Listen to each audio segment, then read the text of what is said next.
Hi, everybody. James here.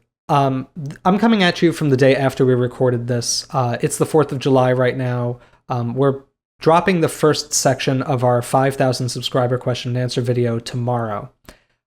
We had expected to release all of this video at once, but you may not know this about the Skeleton Crew, but we tend to be fairly long-winded people, and the rough cut of just the first half of our questions for that video was over 3 hours long.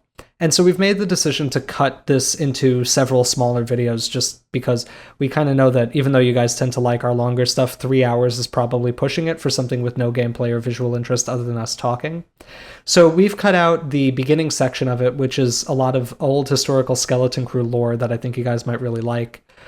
So that's going to be what you see today. We're working on getting the rest of the 5K Q&A to you guys as soon as possible. We appreciate your patience with us.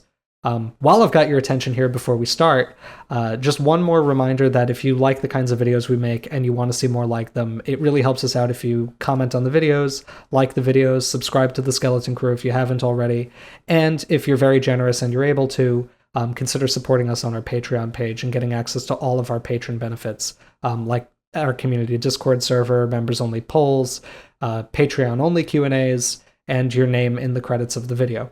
So thank you very much for all of your support and for watching our content. Thank you again for your patience as we get this whole Q&A out to you guys. And without further ado, our 5K Q&A. Avast me, hearties, yo-ho. This is the Skeleton Crew coming at you with our long-awaited and long-promised, well, I guess like a few weeks promised, question and answer session for passing 5,000 subscribers. Now, those steeped in the lore, which should be all of you, we expect all our fans to be steeped in the lore, will recognize that today marks the 1 year, not 5 years, as James said earlier, in a version of the intro we had to cut, but our 1 year bingo card of announcing the channel. And to celebrate this, you can see I've dressed for the occasion, and the schlubs that make up the remainder of the group have dressed as they usually do. Very disappointing, but now I'm in charge. As of the Carcharodontosaurus video you've seen, I'm the captain. So let's introduce ourselves. James, introduce yourself. Okay. Just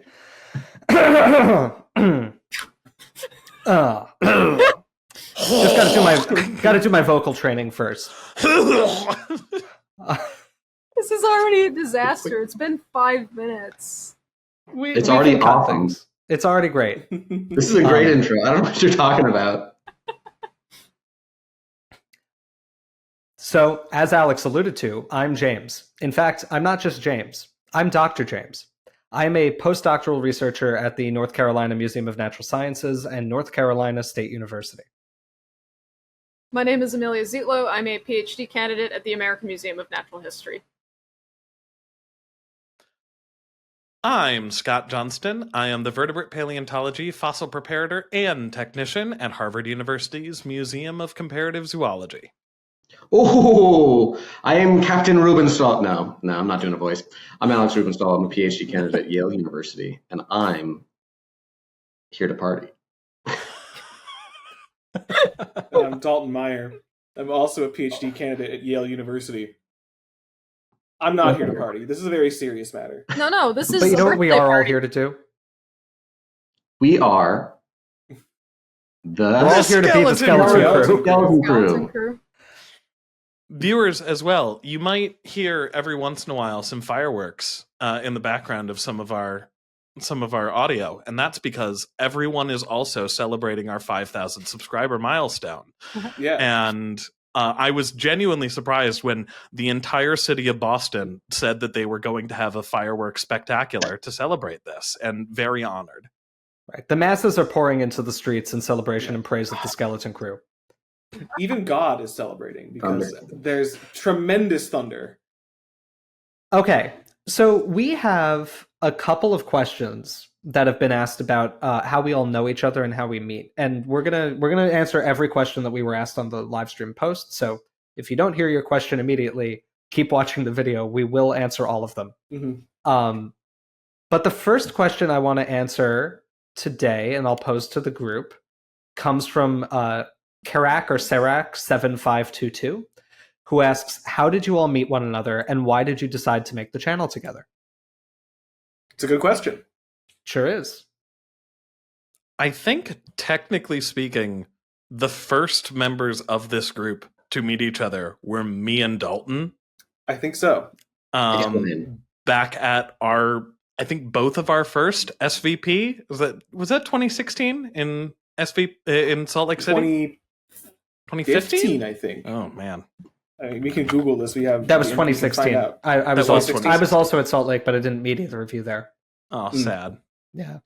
Now, did you But- form a connection from this, or did you just kind of like? Yeah, No, we did. Yeah. We- Dalton and I Yeah. were conference buddies ever since that, and we would always just Mhm. seek each other out at conferences, and it'd be like, "Hey, what's up?" And then we would like not talk for the rest of the year. yeah. It was cool. It was really cool seeing Scott at every SPP, and then it was wild when Scott got a job at the AMNH and was very close to New Haven. Yeah. I actually remember because I mean, you know, spoilers, like we all met each other at some point, but I remember being at SVP and What? I know. Actually, I still have not met Alex in person. He's a cryptid. Yeah, I've never seen the man. So We much write of papers it- together. I don't know where I'm sending the manuscripts to. The postman just knows where to bring them. No, You but mailed him. yeah, right. Well, I remember. I think Dalton. I must have met you prior to SVP in Brisbane, but I don't think I Yes. knew you well. I think I No, met I- you once. Yeah, I think we had met very briefly before that, and I also don't remember when, but I know like the first time I really remember meeting you was in Brisbane. Right, because I remember. I think I like Yasmina and Mateo may have told me. So Yasmina Weeman and Mateo Fabri are two of our friends and colleagues and collaborators, two excellent paleontologists. They came through the PhD program at Yale. So I knew Mateo and Yasmina because they spent a lot of time around the AMNH, and I'd met them when I interviewed at Yale prior and everything. So Mateo and Yasmina were like, James, come eat lunch with us. And then I brought Scott. And then I remember walking in and Scott was like, oh my God, it's Dalton. I love Dalton. And I was like, how the f do you know Dalton? It was James, when did very we funny. meet? We met, well, I'll tell that story in a moment, but I'll let Scott and Dalton finish their origin story because I think chronologically it's next you and me. Mhm. I think that's it. I think we covered There's it. not much beside that. Besides, I remember our this isn't even part of the origin story. I just remember at the one in Calgary when we were like trying to see if we could somehow rent a car to go to the Royal Tyrrell because because there was a relatively large subsect of us that didn't realize that the Tyrrell wasn't in Calgary and was like an hour and a half drive away or however long. Yeah. It's an hour And a half, so so we were all like because the opening reception for that one was at like a random like hands-on kids museum, which was Yeah. honestly a blast, having a lot was of fun. drunk paleontologists play around with a lot of like kids intro to science stuff. But we were like, we need to find a way to do this, and then we ended up. It was just like, hey, trying to rent a car when like I think most of us were under 25. Yeah, it was not happening. In a foreign city when we weren't planning on doing this was not going to happen, which was sad. I think I'd spent most of my money that I had on the plane tickets to and from Calgary. So I was like, I don't have car money or a car age. So shall I go on to how I met Alex? Yeah. Okay. Yes. So I met Alex in January of 2018. Yes, January 2018. So at the time I was interviewing at PhD programs. So I had applied, and I think I interviewed at 3 programs that year. And I think the first one was GW. So I was interviewing to work with Jim Clark, who we've talked about a lot on this channel as potentially the best living paleontologist. King. He's amazing, and Jim's colleague and later wife Kathy Forrester, who's an exceptional scientist as well. They both have labs at GW. I was kind of not even sure which one I was really interviewing to work with. I was talking to both of them a lot, talking to the lab, and as part of the interview, they actually put me up at their home, which was really generous of them. Oh, wow. Yeah. This house. But they also invited me to like do a big lab dinner at their house and get to meet the current graduate students in the lab and all of the people. And Alex at the time was, I think you were finishing your master's, right? Or this was the first year of your master's? I only had a single year master's, so both are correct. Okay. Wait, so maybe you were finishing undergrad? I could have. Because you were there I for think I another- might have been finishing my undergrad degree. Right. So we met and we hit it off at the we hit it off a lot, and I think alienated the entire rest of the table because we were just Correct. unable to communicate outside of internet memes. Yes. At the time, for those of you who need a window back into internet history, the what was the line? Is like, what are you doing with my spaghetti? The Goldilocks Nobody and- touch my spaghetti. right. Nobody. Right. Yeah, touch on my spaghetti. that was the big thing. That was the big thing. So we said that phrase a lot. And I Yeah. remember everybody else being like, what are you talking about? And you and I tried to explain it. And That might This have is a very undermined naturalistic the way for two interview at Italians GW. to meet. What'd you say, Alex? That could maybe did that undermine your performance? Was Jim like, I don't want to offer to? I can't have both of them in one room again. Did we Well, also I mean- do RLM stuff, or was that later? RLM stuff was later. Okay, just checking. Yeah, so we kind of just hit it off immediately, but I guess a little bit like Scott and Dalton, we didn't talk that much afterward, but then we No. reconnected at SVP in 2018 in Albuquerque. We tried to be and- cool and keep up with Jingmei and Mark. We did not. Oh, that was God. a tough night. that was a long night. But yeah, ever we since then, right, we hung out at SVP in 2018. I remember introducing you to some people you were talking to about PhD applications and everything. Yeah. I actually remember when you first talked to Anjan about your stuff, which is like, obviously presaging you being able to go to Yale for the PhD. No, and yeah, we've been important just tight ever moment. since. Yep. We both have the same cringe interests. We Or do. very similar cringe interests. Right. And then, well, I guess then Dalton's not even the. Would it be Dalton and like bringing the Dalton Alex James trifecta together next? Well, Or who it's Dalton. How did you and Alex meet? Well, good question. It's a real mystery, I wonder. Who knows? I met Alex when he came to do his interview at Yale because I'm 1 year ahead in the PhD program. So I was admitted in 2018, and then Alex was admitted in 2019. And so as part of the process, and this might address some questions we'll get later about kind of what's it like to do this. Part of the process of going to grad school, at least at most places, is that you'll come in and do some kind of like an interview open house situation. And so that at Yale, the current graduate students have a lot of connection and a lot of like FaceTime with the prospective students, which is important because you get to a sense of like who are you going to actually be spending most of your time with when you come to this school.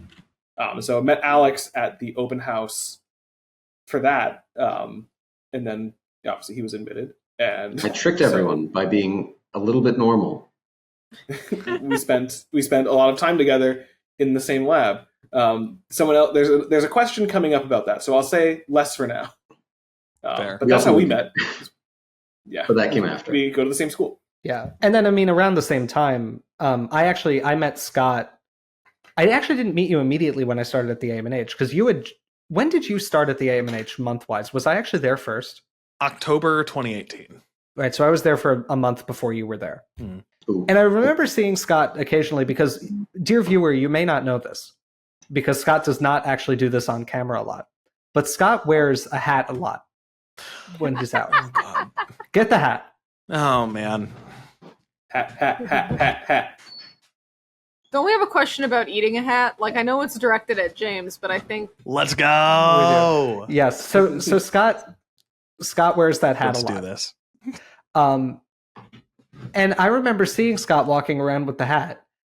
And occasionally I was just like, who's that guy with the hat?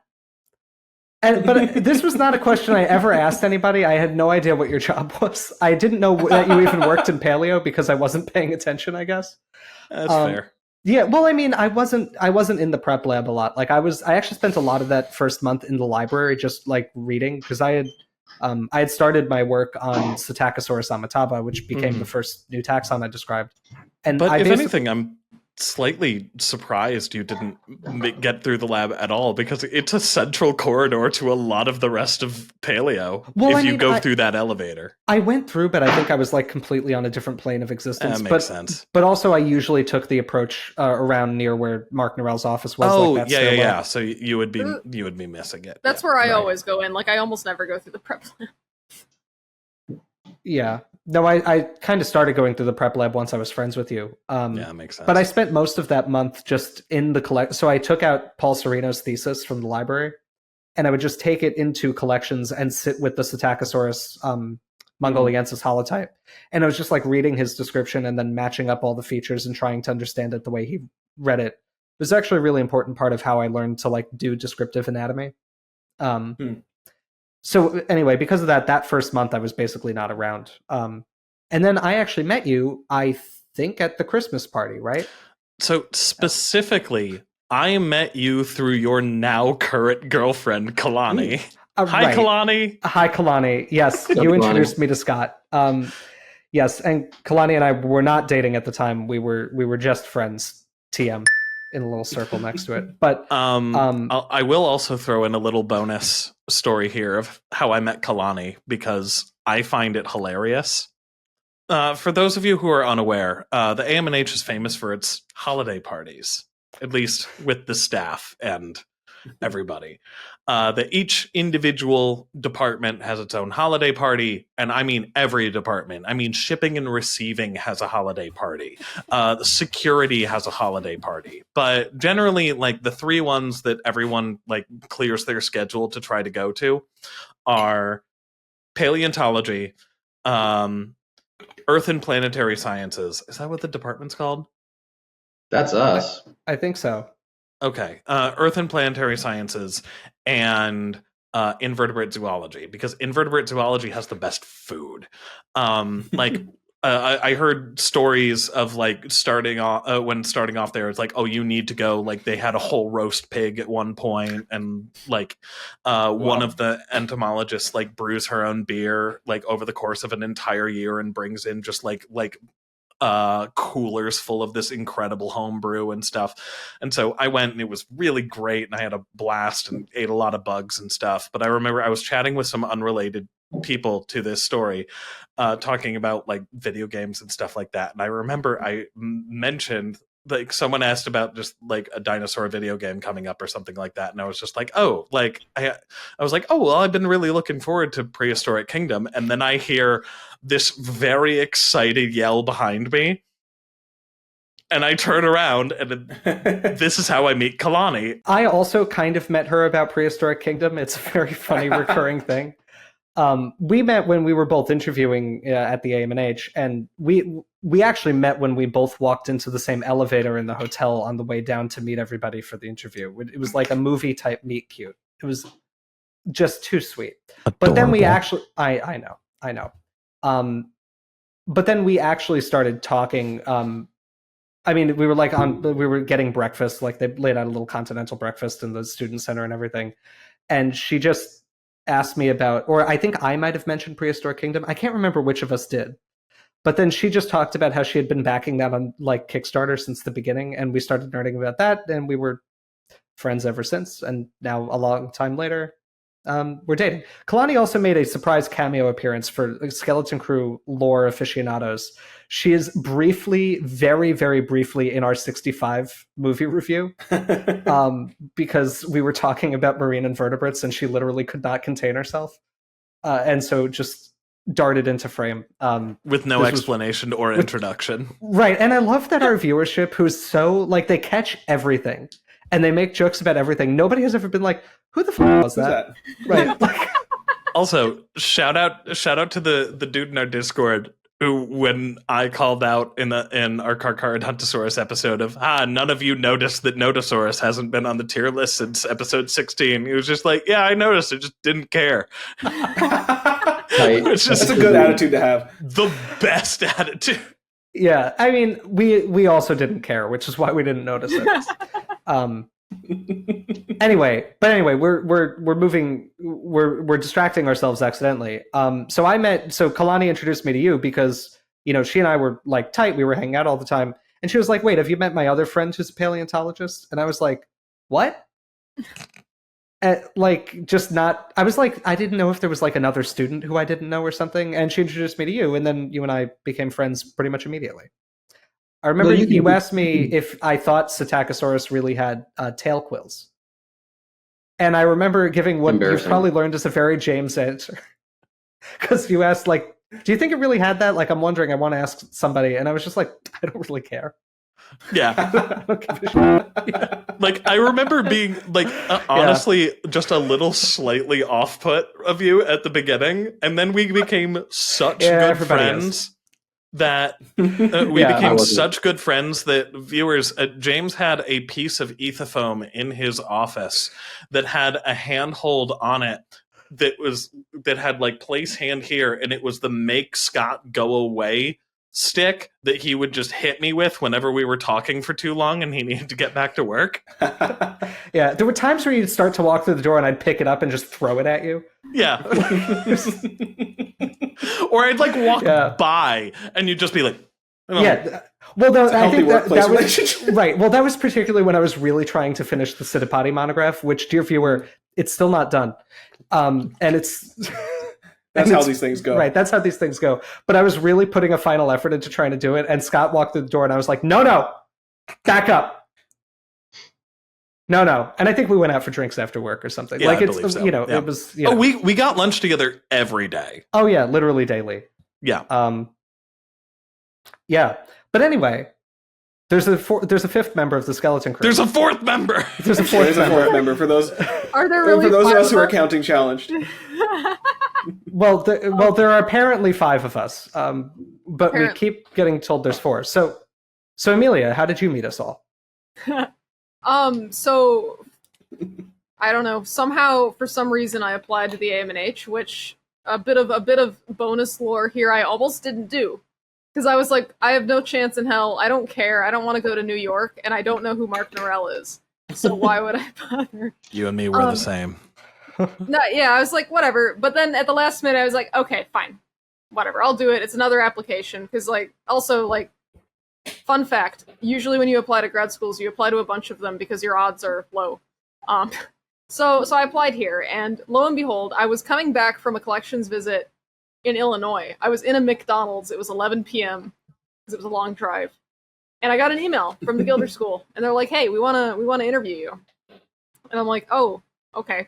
So in February of 2020, before the world shut down, very imminently. Oh, wow. Oh, yeah. Oh, yeah. I remember John Flynn. So John Flynn, as Dalton was saying earlier, like usually if you get an interview for a grad school, like they fly you out, they put you up in a nice hotel, and you get to hang out with the students and have dinner and all that kind of fun stuff. So the AMNH does that. They put us up in a really nice hotel right by the museum.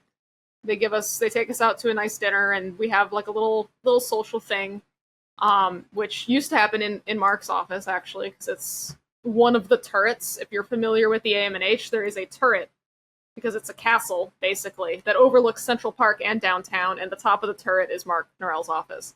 So we have the party up there, and during the party, John Flynn, one of our mammal paleontologists and the dean of the college, will give a talk, just talking about, oh, it's great to see all these interviewees and all that kind of stuff. And I remember him mentioning COVID. He's like, there's this thing going around, but we don't got to worry about it. It's not in the U.S. It'll be okay. Everybody's gonna be fine. Right. So anywho, so we have this interview, and during the interview, like I said, we get to hang out with the current students, and they get to come have lunch with us. Which now, as a student, now that we're doing these in person again, it's exciting to go get free lunch, whether or not you care about the students that are interviewing. But it is fun to talk to them. That's why I was there. No, I know. Well, that's why I go to them too. Like, yeah. So anyways, they go and they set up a table, and there's sandwiches on the table, and they have nameplates for all the interviewees, so they space them out. So then our job is like split them up and kind of try to talk to them and get a vibe check, basically. And I don't believe, James, that we were ever actually really next to each other. Like, I don't remember talking to you all that much, really. I think the lunch on the first or second, like lunch one of the days, we were closer to each other, and we talked about like Skyrim or something. Well, I do remember that in particular, which is funny because it's a game I don't particularly like, and I was just trying to make you feel welcome. No, I mean, Witcher's way better. Yeah, Facts. but anyway, no, it's yeah. I mean, I don't dislike it. I just didn't like it that much. But no, I remember on the first, we were never seated together at the lunches, but I remember we talked, I think after one when you had some downtime, like, cause you get a couple break periods during the interviews. So I remember you kind of coming back to the student center, and I was like, "Hey, you're doing paleo. It sounds like you've got some interesting stuff going on." And we talked about it all. Yep. It was cool. Yeah, and Scott would have been there, but I don't think we didn't meet at all. I don't believe during that time. No, because so it was partially that like as a fossil preparator, I'm just not included in those things. That just like kind of isn't really a part of it unless you're like one of the people who's going to be starting. Then you get to like walk around and meet people and yeah, stuff. and like sometimes like I could have envisioned like sometimes like the postdocs are supposed to interview us too, but they don't really care or know the rules. So they do. So in my experience talking to the postdocs of the time, they all did something completely different. Like one of them, it was Nice. your mother, Emmanuel. He just kind of talked to me very quietly in his office. And then oh my god, I'm blanking on his name. Invertebrates. Davey. Amane? No, Davey. Oh, Davey. Oh, Okay. Davey. Yeah. Davey was like, I don't really know what I'm supposed to do. Do you want to go get coffee? I'm like, okay. So we went to the staff cafeteria and had a coffee and just sat and talked for like half an hour. And then I was almost late to my meeting with Mark because we were just talking in the cafeteria. So I couldn't, I'm like, if there was a potential for us to meet, it would have been like during a postdoc wandering kind of thing or whatever. Mm-hmm. But we did not. And then. No, but I was gonna have that segue into there was a time when we almost did meet, or well, I sent you a message thinking we would. Did you? If you remember that, it was right. It was right after it actually got announced that you were taking the position at Was the it on RGDS. Twitter? And I sent you a Twitter DM because I was in it. Michigan. No, now you're. Yes. This sounds vaguely familiar. Let me see. Let me Google Scott messages. Yes. So I was in Michigan at the time because COVID had hit with reckless abandon, and I was in a 200 square foot windowless sub basement living underneath a person who was absolutely awful for my mental health, and my parents rescued me because we weren't allowed to go into the museum or anything like that. So basically I was like still employed, but like wasn't allowed to do fossil prep things, and had a chat with my supervisor, and she was like, I mean, yeah, I guess you could, like, by definition, you're remote. So being remote a couple blocks away and being remote in Michigan isn't the worst. I mean, we have no idea when we're getting back to here. But I sent Amelia a DM of like, hey, September oh my God, 3rd, what did I say exactly? 2020. Hey there, just wanted to say congrats on starting at the RGGS. You're going to have a great time. Everyone there is fantastic. Say hi to James Napoli for me. Hello, James. And James. yeah, and I was like, thank you. And I was like, oh man, I can't wait to meet her when this pandemic is over and I get to go back to my job as the fossil preparator at the AMNH. I said, thank you so much, will do. You say, of course, wish I could be there to say hi and welcome you in person. Yeah, so this did not happen for quite some time. No, and that's the next part of this is that I think I had heard about Scott and I'd probably heard about Alex a couple of times just talking to James, but also the fun part about starting at the Gilder School was James didn't know how to interact with me because we didn't know our boundaries yet in terms of what is okay to say and make jokes about, et cetera, which is fair because like I am initially a relatively introverted person and I don't know. I can understand why people kind of take it easy with me at first. But eventually it was Jurassic World. It was the new Jurassic World game came out, the game that we now have made a channel around, and we were playing it together over Discord. So our Discord that we use to just play games together, and all of that. I was invited to there, and through voice chat, met these guys, and I did not meet. I met Alex and Dalton at GSA in 2021, I believe. Well, I wouldn't. You're about to get corrected. No, this is true. This is when we really met. I wouldn't count it as like meeting, but we did interact very briefly because I stopped at your poster in Brisbane. Okay, and I don't remember But because I was. I'm very undergrad. shy in poster sessions, Yeah, so yeah, I it didn't was- say much. and it was my first. I mean, I poster, think so I was also like- stopped at your poster. Again, maybe. I remember. Well, that's something I remember from the interview is that you said you remembered me, and I was like, "Oh no, that's bizarre." Like, because again, as it may have been clear from other videos or perhaps this one, I am extremely new to the field. Unlike like all of these guys are talking about going to SVP while they're still undergrads or still in high school or all of that jazz. I did not go until my senior year of undergrad, and I wasn't really in the field until I started at the Gilder School. So that's why you may have noticed the significant delay in time between me meeting everybody else and everybody else meeting each other. So we met in person at GSA, which was a blast for the most part. It was fun. James and I had an Airbnb, and we hosted a card game night at the Airbnb with Alex and Dalton and some other Yale students. And it was a good time. It was a very good time. It was a wonderful time. It was. Uno, I win. Important. Uno, I win. And I don't think we can Uno, I even. win. And the repeated JFK impressions. Well, it started with. I remember we were. I don't know if we're gonna say the joke, but I just remember we were playing the card game, which the name of which we probably shouldn't say. Or agree upon, because there's Or several agree names upon, for it. Right. But Alex was Card telling game? a story, Rat bug? and it was completely. And I don't remember what we were talking about JFK earlier in the evening, and the conversation had moved past this, and Alex was telling a completely separate story, and I saw across the table, out of nowhere, James's face light up, and you made the joke that you did. You interrupted Alex to make the joke that you did, and you said, "Hey, do you want to hear JFK say this thing?" And Alex said, "No," and you said it anyway. And ruined. James, he'll say it. It was pretty good. It was It was a a good mistake joke. for me to say no. Well, this could be the It part was- where we could edit in the video I have of you pointing at Andrew Sarkis.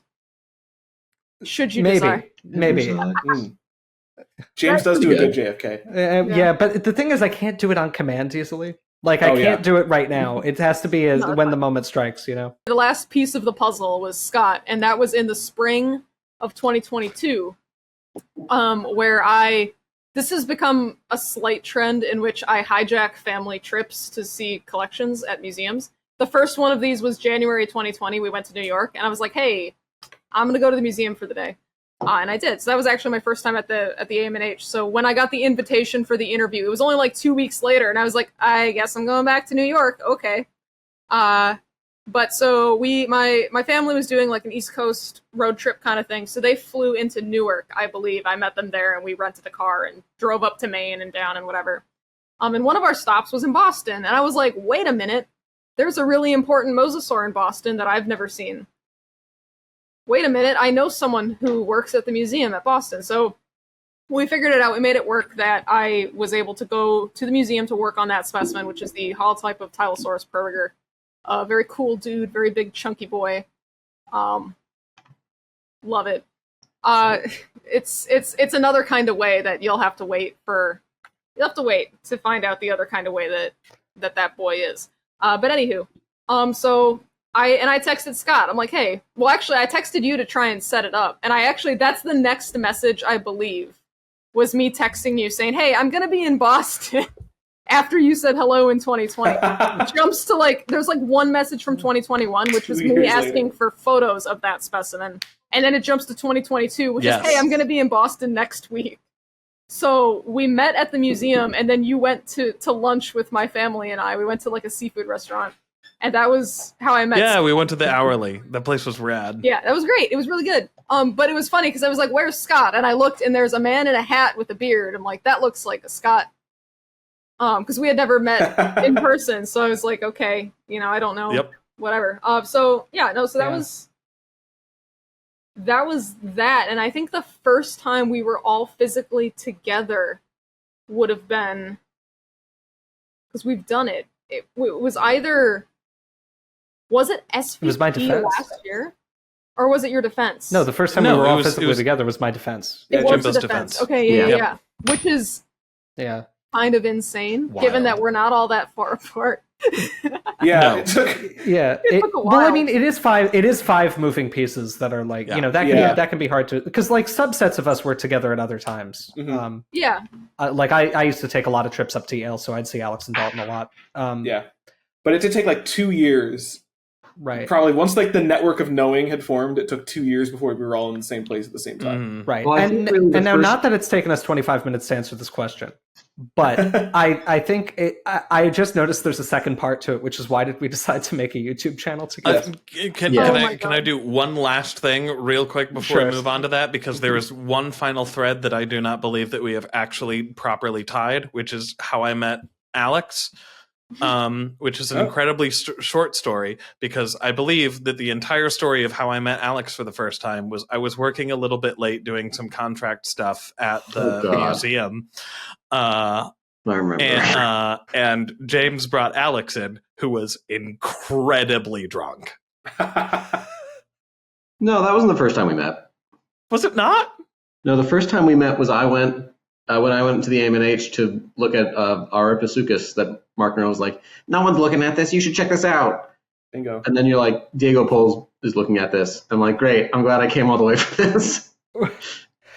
That was the first time we met. Okay. But no, you're talking about the same day, guys, because we went into the museum during the day, Alex. We did that. We got lunch together and kind of like talked about things that have become our future research things. When we went out to the bar and you got drunk, and then we went back. I mean, I also was drinking. It's not like Alex went and I watched him get drunk. Like we were. You showed me after that. You showed me Ceratasuchus. Right. Wait. What? The horned crocodile, Ceratasuchus. No. That's not Ceratasuchus. It's Voye. Because sorry, yes, this bill get cut because I do not know if this was published yet or not, because I was working on that Voye, and I think that was the day or the day after I noticed when cleaning it under magnification that it actually had. Yes. No, it was the day of, because I remember we brought Alex in specifically to be like, have you seen this before? And yes, Alex, in a wonderful demonstration of what makes him a good paleontologist, was instantly sober enough to answer the question, recited a brief literature of the feature in crocodiles, and then went right back to being drunk. It was something to behold. Well, and that's, I think, like, to sidetrack briefly, part of why I love going to like SVP, because especially during the evenings, because this happens, like everyone is drinking and having a good time, but also you're somehow making networking like connections, and you'll ask someone, hey, what do you think about X, Y, and Z? And they'll answer in perfect sobriety and then go back to shenanigans immediately. It's great. It's very fun. It's deep in the brain. Yeah, it's reflex. Beautiful. So why did we why did we decide to make a YouTube channel together is the next question. And I will begin answering it because it was my idea. I was about to ask, I'm wondering how this started, because I feel like, I know it was you initially, but I feel like it was like us talking about it at some point. Yeah. But I don't really it was a group conversation. Well, yeah. we were kind of getting frustrated. I remember we were all, this was like kind of this would have been shortly before I defended, right? We kind of started talking about this. So I was on a different plane of existence entirely, because defending your PhD is, the lead up to doing that is one of the worst times in your life. There's no way around that. It's just bad. It can be better or it can be worse, but it's always pretty bad. And so thankfully my four wonderful friends. I just want to interject briefly to say that I feel like it was before that we started making the jokes that led to this. I feel like it wasn't that we year. did. Like, I thought it was like the fall or the summer. No, it was that prior. year. Well, no, I remember why we started making the jokes, because at one point we were all gaming. What I was getting at is like my four wonderful friends here. I was trying to say something nice about you guys, Amelia, and you cut me off to say something I'm on a else. delay. I did not. There was a lull, and I interjected. It's not my fault. I saw the lull, so I started. I'm lagging. Jesus. I promise. I love the delay. No, I know. No, I mean, it's very funny. Right, no, but my friends here, I don't know if they considered it this, but they did me a wonderful service, which was playing Call of Duty with me at like 1:00 in the morning, going until usually 3 a.m. for weeks straight, because that was the first time I'd come up from the work hole for the day. Which admittedly wasn't much of a service for Dalton. Yeah, well, I mean, Yeah. Listen, I'll Just give you operating the as normal. All right, yeah. Listen, I'll give you guys the benefit of the doubt. But anyway, we were kind of all getting frustrated because, we're going to probably touch on this a little bit. And this is not a funny kind of topic, but academia is a pretty rough place to work. And it can be really, really tough when you're early career because you just kind of sometimes don't feel like you're making any impact or getting noticed. And you work so hard on everything. Like you pour your heart and soul into it. It's the only way to get a scientific paper out, right? You have to make it all you're doing for a little while. And it's really tough. And it's especially disheartening when you put a lot of work into publishing a paper and it gets published and then that's kind of it. There's not really discourse or discussion or anything. And you have no idea how to make a broader impact. There will be documentaries that hire consultants and maybe feature them on the show or something. And you have no idea what that process is like. Like, why are these people chosen? Right? How could I be one of the people who's chosen? And I remember we were talking about it late at night while we were playing Call of Duty. And I just kind of figured, if we want to be noticed for this sort of stuff, we probably have to do something. We probably have to start something that's our own. We need to be making some sort of content. We can't just be publishing scientists hoping that somebody will eventually tap us for whatever kind of project we'd like to be involved in. And so then I said the phrase that started the joke that Amelia was talking about. I said, we need to have a stream, which quickly became the joke. We cannot have a stream. As it so turns out, we can, and we did. But we can't do it a lot. And it was great. Thank you all. Seriously. But I remember we were kind of talking about it, and I feel like it was pretty clear that even though we were all laughing at it, we were kind of this is the thing we could do. And we decided to make a YouTube channel. And instead, so that we had the benefit of editing in case we said anything that was awful or off color. Or unpublished. Just in case. Or unpublished, right. Yeah, but and then, we decided, hey, we all seem to be funny, charismatic people. Nobody correct us if you don't think so. But so anyway, that's why we started a YouTube channel, and we announced it, as Alex said at the beginning of the video, we announced it a year ago from when this video will release. And then it took us a while to make a video, but well, I mean that's a whole other can of worms. We started recording right away. We did, and we had technical issues, and then I was in the field, and then I moved, and it was a time. Guys, maybe one day if we get like 10 grand of support on Patreon or something, maybe I'll throw up the original face cam recording from the original Jurassic World Evolution tier list. Oh my god. Which the one where we're all wishing for death. The one where at the end I started having micro sleeps on camera because we could put up the gameplay footage. Right. Well, no. You mean completely stilted and the gameplay PowerPoint? Yeah, All right, anyway, let's move on to a second question. Hi, everybody. I hope you enjoyed hearing the deep lore of the Skeleton Crew and learning how all of us first made each other's acquaintance, became good friends, and ultimately decided to make this YouTube channel that now is such an important part of all of our lives. So, before we go, I just want to briefly give a spoken shout-out to our Gorgosaurus and higher patrons on Patreon. People supporting us at more than $25 a month get a spoken shout-out at the end of every video. And as of this recording right now, our 5 most generous patrons at those tiers are Benjamin Sipser, Philip Fico, Florida Man, Riley Sharrow, and Wheat. I'm going to have the names of all of our patrons, including those, scrolling at this point because we want to give credit to everybody who supports us and makes what we do as part of this channel possible. Okay, guys, thank you again for watching our video. Thank you again for all of your support of the channel. We hope you tune in again to catch the next part of our 5K Q&A series. This is James, on behalf of the whole Skeleton Crew, signing off and wishing you well.